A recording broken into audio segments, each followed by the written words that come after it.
Bismillahirrahmanirrahim. Assalamualaikum warahmatullahi wabarakatuh.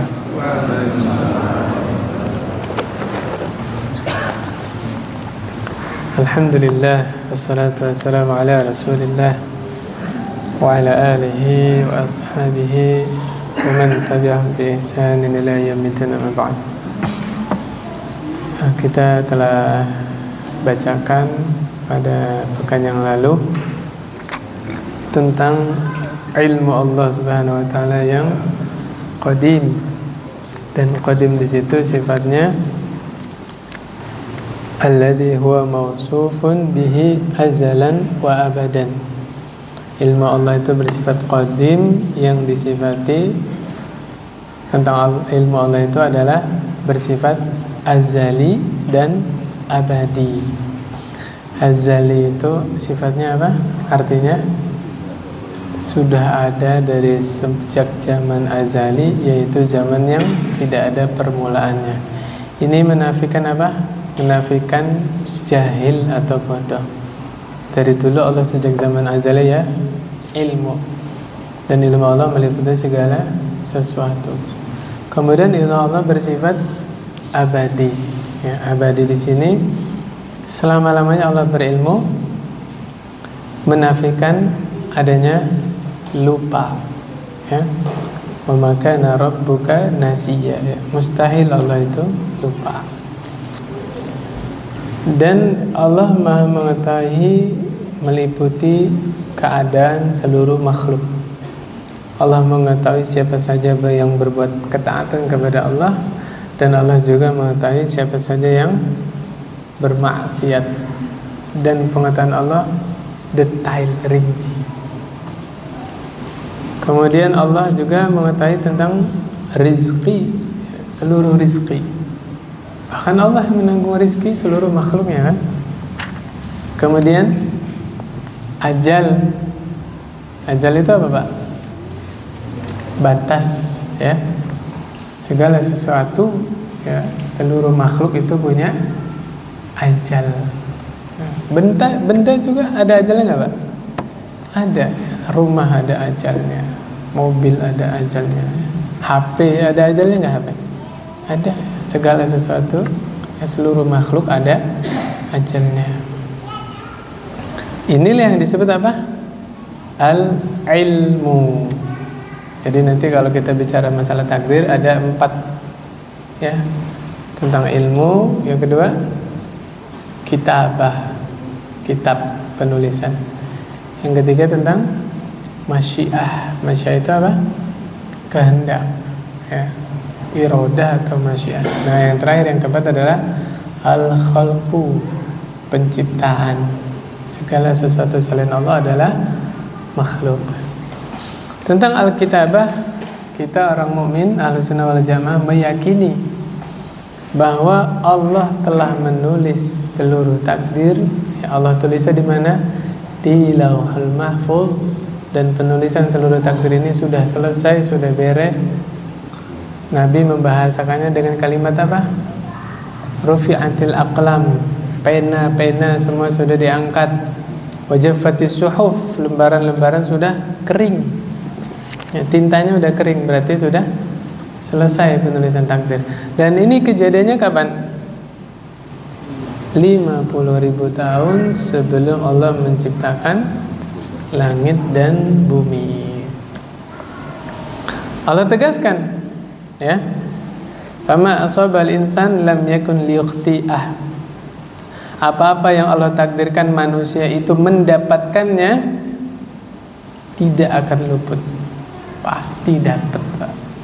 Ya, saya biasa mencontohkannya gini, Pak. Kita tinggal di Cilegon. Air Zam-Zam sumbernya di mana? Di Mekah. Kalau Allah takdirkan kita minum air Zam-Zam, pasti kita meminumnya. Caranya Allah yang menentukan. Entah kita yang datang ke Mekah atau air Zam-Zamnya yang datang ke kita. Itu sudah Allah takdirkan semuanya, ya. Subhanallah. Wa ma akhta'ahu lam yakun liyusibah. apa-apa yang Allah takdirkan luput, kita nggak akan mendapatkannya. Mau mati-matian kita mengejarnya, nyari, mengusahakannya, kita tidak akan mendapatkannya. Jelas Pak? Ya. Dulu waktu SD punya teman perempuan yang disenengin Pak, terus nggak nikah. Allah takdirkan luput dari kita. Paham ya Pak ya? Ya, waktu SMP ya, kalau bahasa masyarakatnya cinta monyet, ya kan? Nggak dapat Pak. Berarti itu Allah tuliskan luput dari kita. Paham ya? Sama rezeki juga gitu. Kasar katanya gini Pak, hari ini Allah tulis rezeki saya, dapat rezekinya sekian miliar, Masya Allah. Misalnya rezeki saya hari ini 1 miliar. Lo menghayal itu kan gratis Pak, nggak usah nanggung-nanggung kalau menghayal, bener nggak? Iya kan? Bercita-cita itu kan gratis. Bapak dulu waktu SD cita-citanya jadi apa? Hah? Jangan nanggung-nanggung, yang tinggi. Orang cita-cita itu gratis kok, ya kan? Misalnya hari ini saya ditakdirkan dapat rezekinya 1 miliar doang. Saya serakah, rakus, pengen lebih dari itu. Gak akan melewati apa yang sudah Allah jatahkan. Gitu, jelas Pak ya? Gitu. Ya kalau ini sebenarnya udah Allah abadikan di zikir kita setelah sholat. Allahumma la mani'a lima a'taita wa la mu'tiya lima mana'ta wa la yanfa'u dzal jaddi minkal jaddu. Sudah hafal berarti ya Bapak ya? Tahu artinya Pak? Ya Allah, tidak ada seorang pun yang mampu mencegah ketika Engkau memberi. Itu arti dari Allahumma la mani'a lima a'taita wa la mu'tiya lima mana'ta. Ya Allah, tidak ada yang mampu memberi ketika Engkau mencegah, ya menghalangi. Gak ada Pak, gak ada. Bahasanya begini Pak, ini nih air udah di depan saya Pak. Kalau ini bukan rezeki saya, walaupun saya bawa pulang, saya masukin tas, saya bawa pulang sampai rumah, diminum sama anak saya. Paham maksud saya Pak? Berarti bukan rezeki saya, gitu ya. Sampai seperti itu. Jadi walaupun udah di depan ini, kalau memang bukan rezeki saya, tidak sampai ke tenggorokan saya Pak. Itu bahasanya seperti itu ya. Sesuatu yang Allah takdirkan luput tidak akan kita dapatkan. Nah, kita ambil faedah sedikit. Buka surah Al-Hadid Pak. Ya. Ini jawaban Imam Ahmad ketika ditanya orang yang punya uang 200 dinar, apakah dia bisa disebut orang yang zuhud atau tidak? Zuhud itu apa Pak? Orang yang mengutamakan akhirat. Sesuatu yang tidak bermanfaat untuk akhirnya dia nggak kerjakan dia. Ya, dia meninggalkan hal-hal yang halal, yang mubah karena khawatir memudaratkan akhiratnya. Itu zuhud Pak. Ditanya, orang yang punya uang 200 dinar bisa dibilang zuhud tidak? Berapa 200 dinar? Kira-kira 1 dinar itu 4,25 gram. Kalau 1 gram 2 jutaan kali 4 berapa? 8 juta. Nah, 8 kali 200 1 miliar 600 juta. Kira-kira orang yang punya 1,6 miliar bisa dibilang zuhud tidak? Jawab Imam Ahmad, bisa. Gimana caranya? Ketika hartanya bertambah, dia tidak terlalu senang. Ya senang ada, wajar manusiawi kan, tapi nggak terlalu senang, biasa aja lah. Toh harta juga nggak dibawa mati kan. Nah, ketika hartanya berkurang, dia tidak terlalu sedih karena kebahagiaannya sudah dia habiskan di dalam ibadah kepada Allah. Ya, dia bahagianya ketika hari itu sempat baca Quran, hari itu sempat pengajian, hari itu sempat sholat malam, itu bahagianya di situ. Azan dia bisa berhenti, tinggalin dunianya, dia wudhu, dia sholat, itu bahagianya di situ. Nah, baru itu orang yang zuhud. Nah, dibawakanlah ayat, ya, Al-Hadid ayat 22, ayat 23.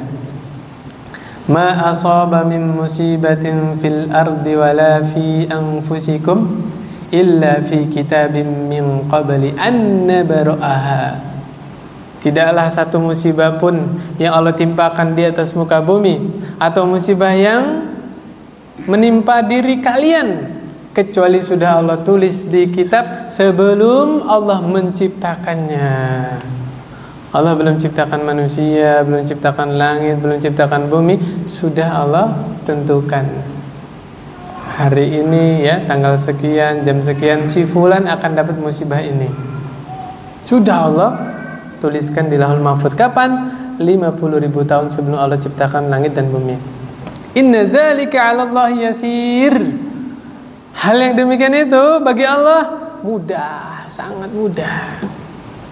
Musibah yang menimpa seorang hamba itu detail, rinci, dan tidak akan meleset, gak akan salah sasaran. Tahu Bapak, batu-batu yang dihujani untuk kaumnya Nabi Lut alaihissalam. Tahu? Itu batu udah dikasih nama, Pak. Musawwamatan 'inda rabbika lil musrifin. Ya, surah Az-Zariyat itu. Batunya itu nggak akan salah sasaran. Sudah Allah tulisin namanya dan akan nimpa orang yang tertulis namanya di situ. Bayangin. Detail, nggak ada salah sasaran. Maka kapan waktu kita ditimpa musibah, jangan bertanya kepada Allah, ya Allah, kenapa mesti saya? Jangan. Terus kita nyebut nama tetangga, itu si fulan gak pernah ke masjid, kenapa mesti saya? Tanpa kita sadari ketika kita bilang begitu, kita di dalam hatinya ada sifat sombong. Ya, gak sadar kan? Berarti kita merasa lebih baik daripada orang yang kita sebut tadi. Kenapa kok saya yang dapat musibah, itu fulan gak pernah datang ke masjid? Nah, hati-hati, hati-hati. Nah, kalau kita dapat musibah, saya tanya, orang soleh boleh diuji nggak? Orang baik boleh nggak diuji? Justru Allah dan Rasulnya menjelaskan kepada kita, musibah-musibah paling besar Allah timpakan kepada siapa? Para nabi dan rasul. Iya nggak? Nabi Zakaria dikejar ingin dibunuh kan? Masuk ke dalam pohon. Kemudian syaitan megangin bajunya itu. Kelihatan ada bajunya Nabi Zakaria kan? Dibelah pohonnya, Pak. Nabi Yahya disembelih, Pak, dipenggal. Nabi Yahya. Nabi Ibrahim diapain? Dibakar, Pak. Satu negara musuhin satu orang, dibakar. Subhanallah. Ya Allah Akbar. Nah, baru wal anbiya fas-shalihin. Terus ya logikanya gini aja, Pak. Iman itu ibarat pohon. Nah, akarnya itu akidah, tauhid, Pak. Akarnya itu. Ya kan, pohon kekuatannya di mana? Akarnya itu kan. Nah, batangnya yang paling besar itu salat itu, Pak. As-salatu imaduddin kan. Baru tangkai-tangkai rantingnya, buah daun itu ya amalan-amalan yang lain. Pohon semakin tinggi, semakin kencang angin berembus, ya kan? Semakin tinggi keimanan seseorang, maka ujiannya akan semakin besar. Kenapa Allah timpakan musibah-musibah? Kata Allah apa? Likai la ta'sau ala ma fatakum, supaya kalian tidak terlalu sedih, tidak terlalu putus asa, tidak terlalu kecewa terhadap apa-apa yang luput darimu. Wala tafrahu bima atakum, dan supaya engkau tidak terlalu gembira terhadap apa-apa yang engkau dapatkan. Tuh, jangan terlalu. Bahagia, gembira, wajar, manusia ya punya perasaan ya. Tapi kalau dalam masalah hal-hal duniawi, gembira sewajarnya aja. Kalau kita terlalu gembira mendapatkan duniawi, nanti dunia itu Allah ambil, apa yang terjadi? Stres, Pak. Depresi, iya nggak? Nah, makanya Allah pesan, kalau dunianya lagi Allah lapangkan, gembira silakan, tapi jangan keterlaluan. Terus gembiranya di apa? Nah, qul bi fadlillahi wa bi rahmatihi fabadzalika falyafrahu. Katakanlah, dengan karunia Allah, dengan rahmat Allah, dengan dua itulah kalian hendaknya bergembira. Apa yang dimaksud rahmat Allah, fadilah Allah di sini apa? Al-Quran dan Islam. Baca tafsirnya, Pak. Kalau nggak baca tafsir, itu ayat untuk muludan, Pak. Loh, bener. Saya terjemahin ya. Katakanlah, dengan fadilah Allah, dengan rahmat Allah, ya, maka kalian bergembiralah. Dengan apa? Rahmat Allah, fadilah Allah. Dijelasin sama kiainya, sama ustadznya. Rahmat Allah mana yang lebih besar daripada lahirnya Nabi Muhammad SAW? Woy, ada dalilnya maulid Nabi di Al-Quran. Paham apa maksud saya? Kalau tidak baca tafsir, jamaahnya orang awam mangguk-mangguk. Oh iya ya. Saya coba kembali ke tafsir. Yang dimaksud fadilah rahmat di situ apa? Al-Islam dan Al-Quran. Kita wajib gembira dengan Al-Quran, kita wajib gembira dengan Islam, gitu. Idnya orang Islam ada berapa? 2 aja, Pak. Idul Fitri, Idul Adha. Wajib kita gembira dengan Idul Fitri dengan Idul Adha. Jajal bikin perayaan lain, akhirnya Idul Fitri datang nggak terlalu gembira. Betul. Idul Adha datang nggak terlalu gembira. Kenapa? Ada perayaan lain. Paham maksud saya, Pak ya? Gitu. Makanya kembalinya ke tafsir. Oke, kembali lagi yang kesini lagi ya. Kata Allah Subhanahu Wa Taala. Udah saya sebutkan ayatnya tadi ya. Al-Hadid ayat 22, ayat 23. Yang berikutnya, ya. Fahiya masyiatullah, ya, kehendak Allah Subhanahu Wa Taala. Walau syaa lahadakum ajma'in, ya. Surah Al-An'am. Seandainya Allah berkehendak, sungguh betul-betul Allah itu mampu memberi hidayah kepada kalian semuanya. Seandainya Allah berkehendak. Kemudian Hud ayat 118, Pak. Walau syaa rabbuka laja'alan nasa ummatan wahidah. Seandainya Allah berkehendak, Allah itu sangat mudah, sangat mampu menjadikan manusia ini jadi umat yang satu. Seluruh dunia menyembah Allah semua. Allah mampu tidak? Mampu, Pak. Mampu. Allah ciptakan orang mukmin saja misalnya, sangat mampu. Kenapa Allah ciptakan iblis? Allah ciptakan neraka. Allah adakan di dunia ini ada orang-orang kafir, orang-orang ingkar kepada Allah. Poin 1, Pak, jangan sampai lupa. Orang-orang beriman wajib meyakini bahwa semua yang Allah kerjakan, semua yang Allah lakukan pasti ada hikmahnya. Cuma kadang-kadang kita yang nggak ngerti hikmahnya. Hikmah Allah ciptakan adanya iblis, apa hikmahnya, Pak? Allah utus para nabi dan rasul, ya kan? Jadi ada nabi, jadi ada rasul kan? Jadi ada orang yang mengajak kepada kebaikan, ya. Allah turunkan kitab-kitab. Nikmat nggak, Pak? Nikmat. Ya. Coba kita pernah kenal orang yang jauh dari hidayah? Ada kan? Kemarin ada yang curhat ke saya, Pak. Dia punya ayah, ayahnya udah sepuh, Pak, udah kakek-kakek. Dia bilang apa? Menurut saya sholat itu nggak ada manfaatnya. Kata dia, ya, naudzubillah.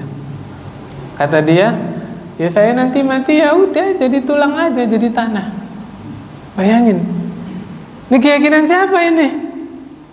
Orang-orang musyrik, orang-orang kafir punya keyakinan seperti ini. Coba Bapak kalau ketemu orang begitu, dia masih muslim nggak? Ngomong seperti itu, Pak. Ya, la haula wala quwwata illa billah. Di usianya yang sepuh, Allahu Akbar. Bahaya itu, Pak. Saya nanya, Bu, punten, ini bapaknya ibu ini dulu berbuat dosa apa? Sampai Allah cabut hidayah itu, sampai nggak mau sholat. Dia bilang lah, dulu ya saya samarkan ya. Ini sekeluarga ini sekian belas anak, tidak ada yang diurus sama orang tuanya, sama sekali tidak pernah disuruh sholat. Orang tuanya nggak pernah sama sekali ngingetin tentang sholat. Akhirnya pas sudah tua diingetin sholat, dia bilang apa? Kamu urus diri kamu sendiri aja lah. Orang tua saya aja nggak pernah nyuruh saya sholat. Nah, bayangin, lihat, ya, orang tua diem aja juga dosa, ya kan? Nabi sarannya buat kita apa? Hah? Muru auladakum as-shalah wa hum abna sab'i sinin. Perintahkan anak kalian sholat di usia berapa? 7 tahun, Pak. Perintahkan di sini maknanya apa? Ajak, ajari maksudnya, Pak. Usia 7 tahun, kenali anak kalian kepada sholat. Ya bukan pinter nyuruh doang. Anaknya suruh sholat, orang tuanya ngapain? Ajak ke masjid misalnya ya. Ibunya juga ajarin, simak bacaan sholatnya tuh, bener gak? Benerin tuh gerakan sholatnya. Wadribuhum wahum asyara sinin. Pukul kalau nggak mau sholat. Usia berapa? Tuh, sekarang terbukti ketika orang tua nggak perhatian sama sholatnya. Lihat bapak ini pas sudah sepuh nggak mau sholat, nggak bisa nyalain syariat. Syariat udah mengarahkan dari 7 tahun 10 tahun sudah dibiasakan sholat. Wa farriquhum fil madaji'. Kalau udah balik udah 10 tahun ke atas, suruh diapain, Pak?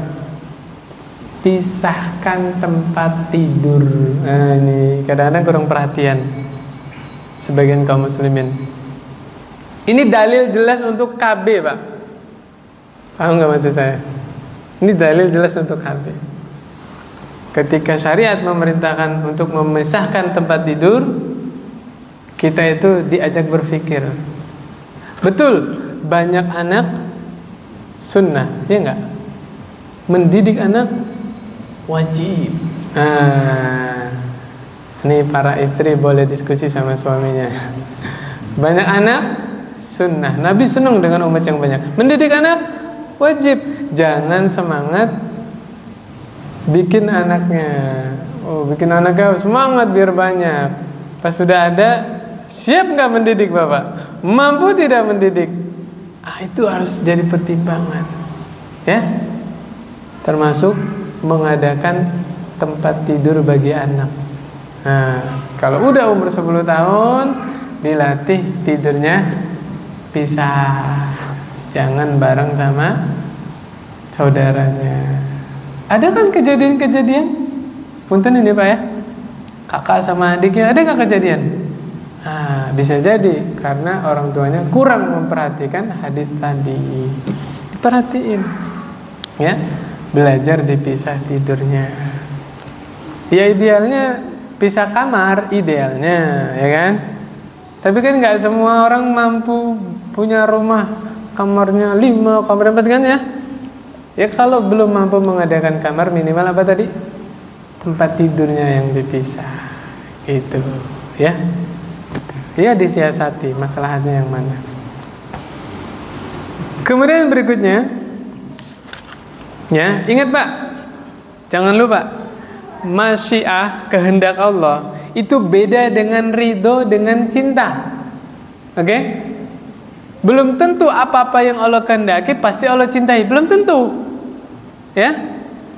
Jangan bablas. Seperti apa? Orang musyrik zaman dulu sudah ada yang qadariyah.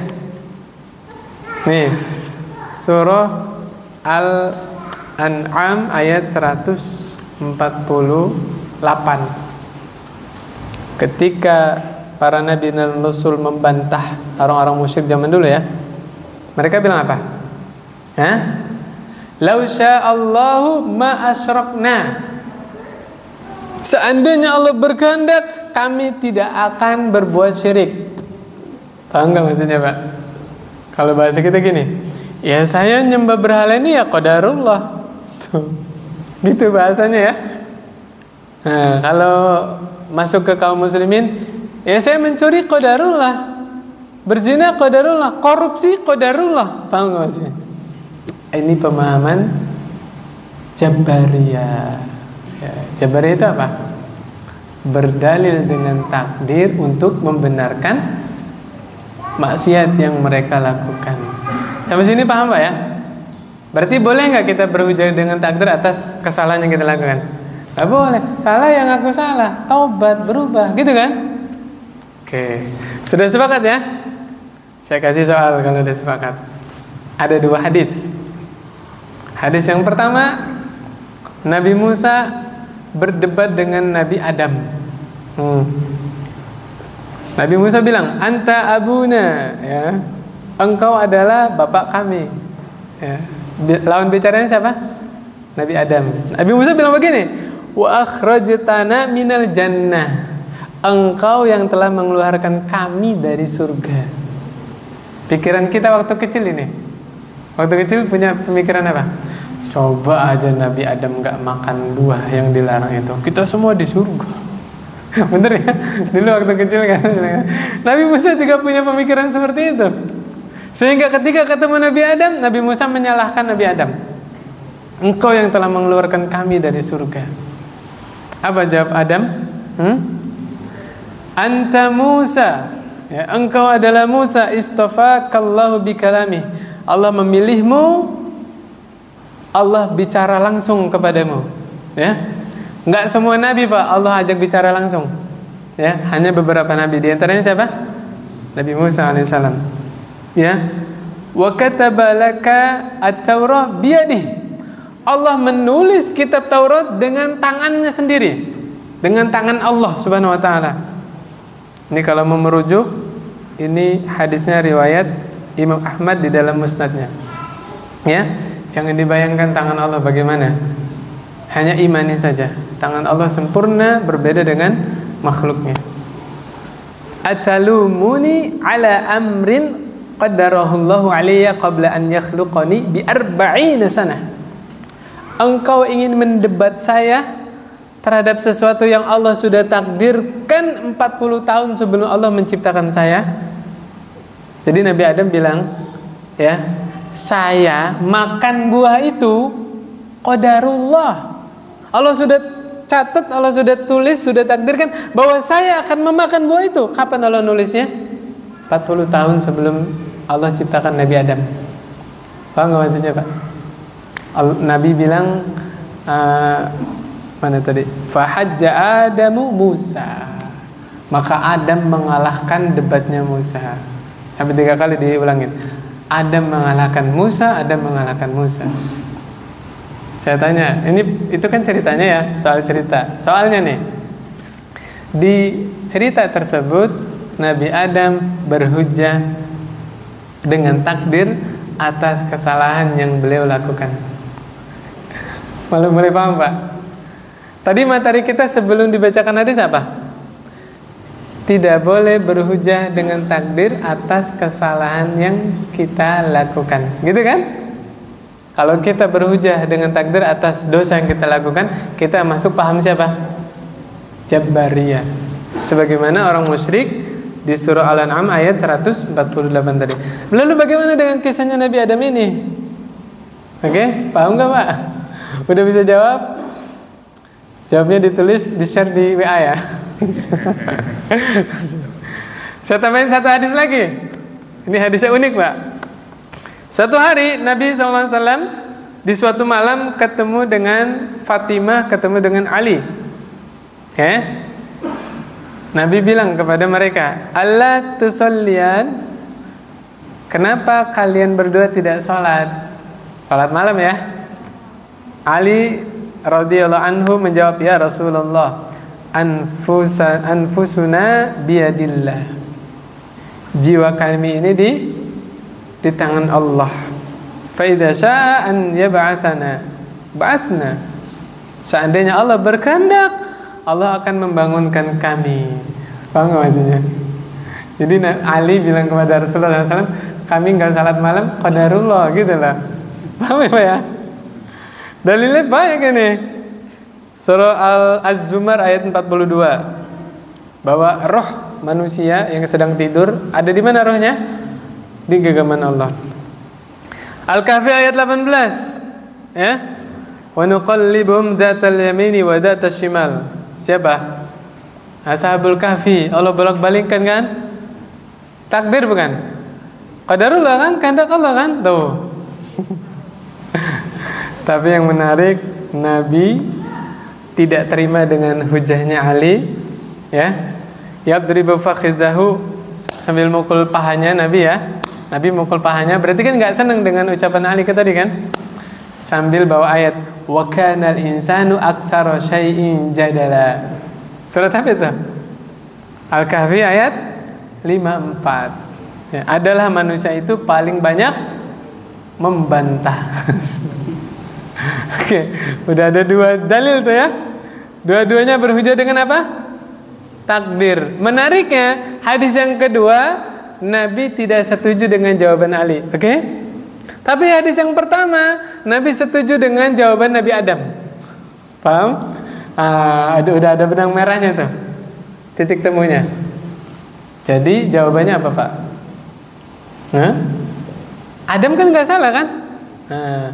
Boleh berhujah dengan takdir atas dosa yang dilakukan oleh seseorang, syaratnya orang tadi sudah bertaubat.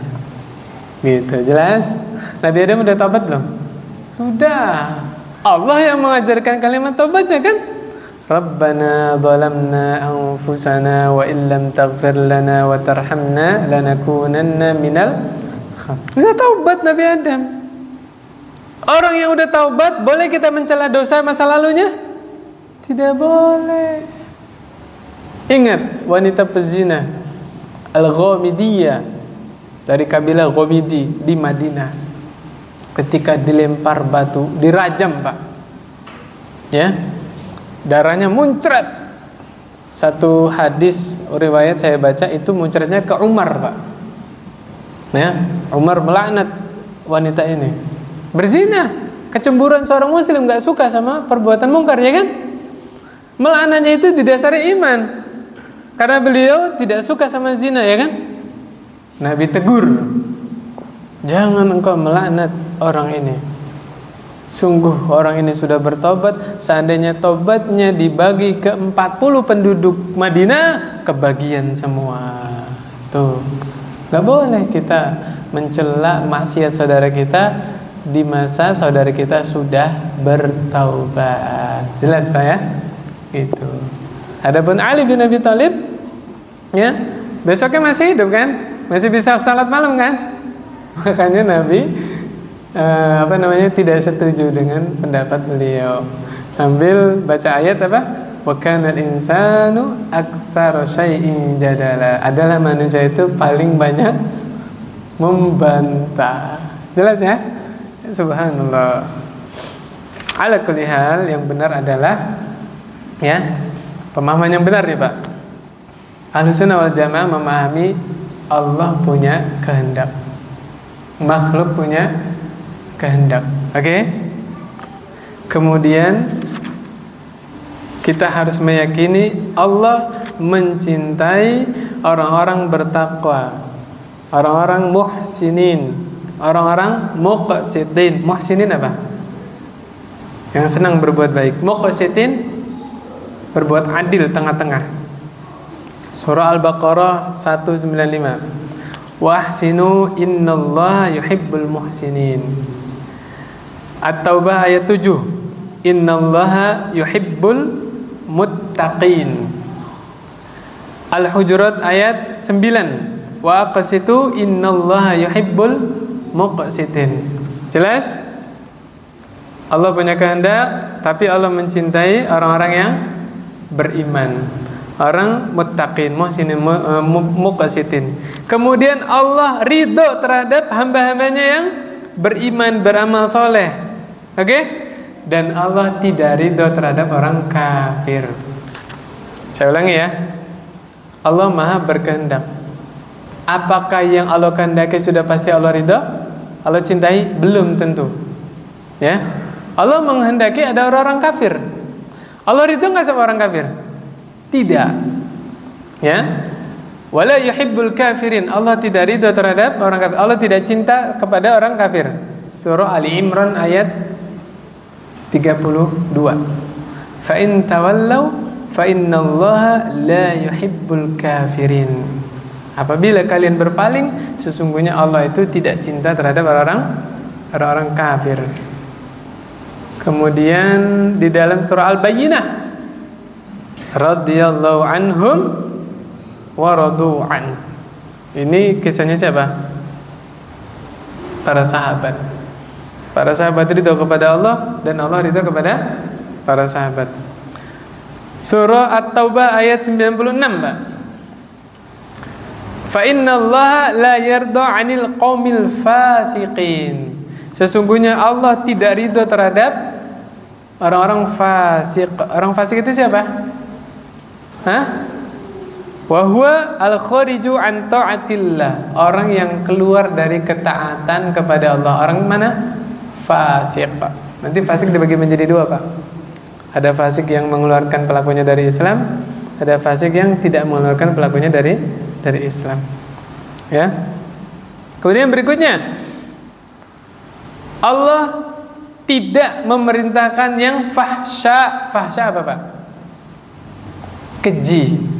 Saya tanya, Pak, perbuatan keji, perbuatan mungkar ada nggak di muka bumi ini?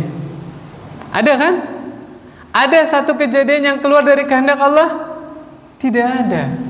Tapi saya tanya, Allah ridho nggak sama perbuatan keji? Allah tidak ridho. Ya? Surah Al-A'raf ayat 28. Innallaha la ya'muru bil fahsya. Allah itu tidak memerintahkan perbuatan-perbuatan keji, ya. Ini bantahan orang-orang yang kalau berbuat maksiat kemudian berhujah dengan qadarullah. Betul, takdir Allah, betul. Tapi saya tanya, Allah cinta sama kemaksiatan ini? Allah ridha sama kemaksiatan ini? Tidak. Ya, contoh realnya gini aja, Pak. Allah menciptakan iblis. Allah punya kehendak kan? Menciptakan iblis. Kehendak bukan? Kehendak. Pertanyaannya, Allah ridha sama iblis? Tidak. Allah cinta sama iblis? Tidak. Jadi tidak semua yang Allah kehendaki otomatis Allah ridho, Allah cinta. Tidak. Nah, nanti kembalinya ke dalil, ya. Kita pelajari mana yang Allah ridhoi, mana yang Allah cintai, mana yang Allah nggak suka, nah, gitu. Ya. Kemudian, ya. Tadi kita pahami dulu, Pak, ya. Allah punya kehendak. Kemudian kehendak itu beda dengan ridho dengan cinta. Yang berikutnya, Pak, Allah menciptakan kehendak manusia. Nah, berarti manusia punya kehendak tidak? Iya, manusia juga punya kehendak. Bukan hanya kehendak, manusia juga dibekali dengan akal pikiran yang sehat, hati dan perasaan. Jelas, Pak?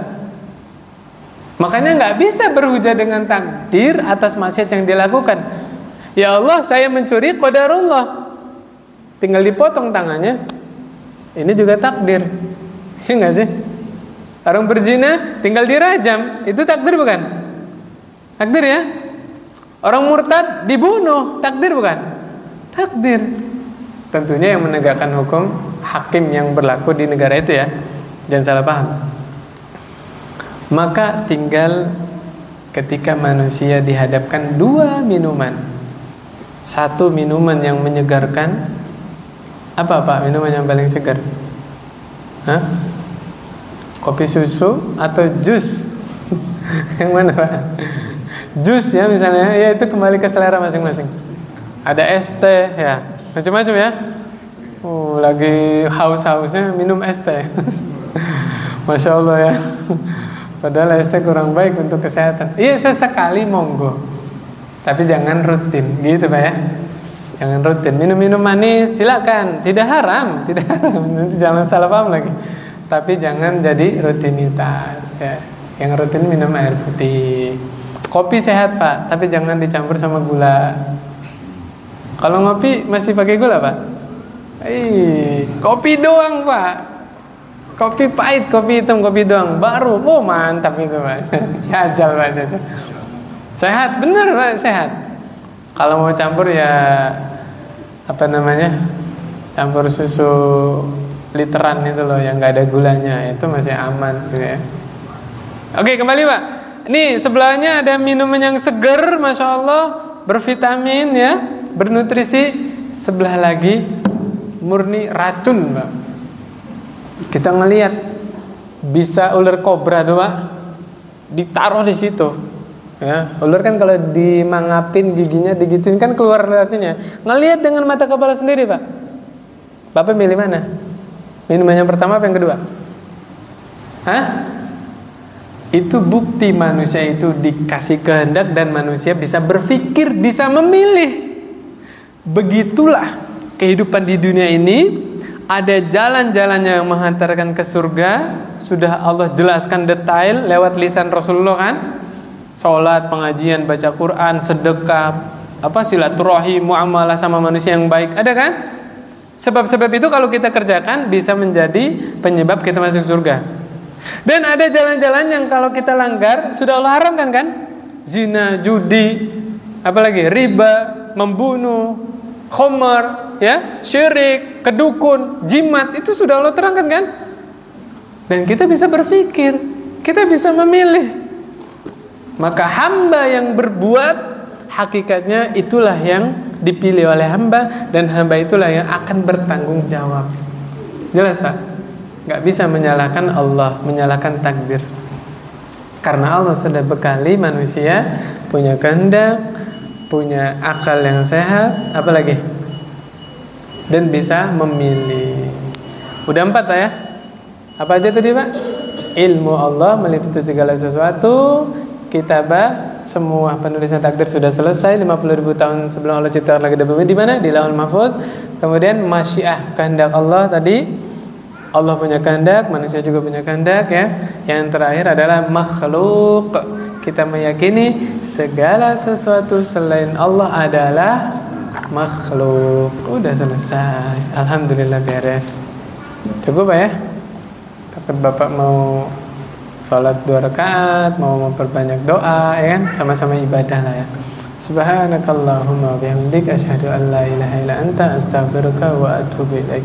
Assalamualaikum warahmatullahi wabarakatuh.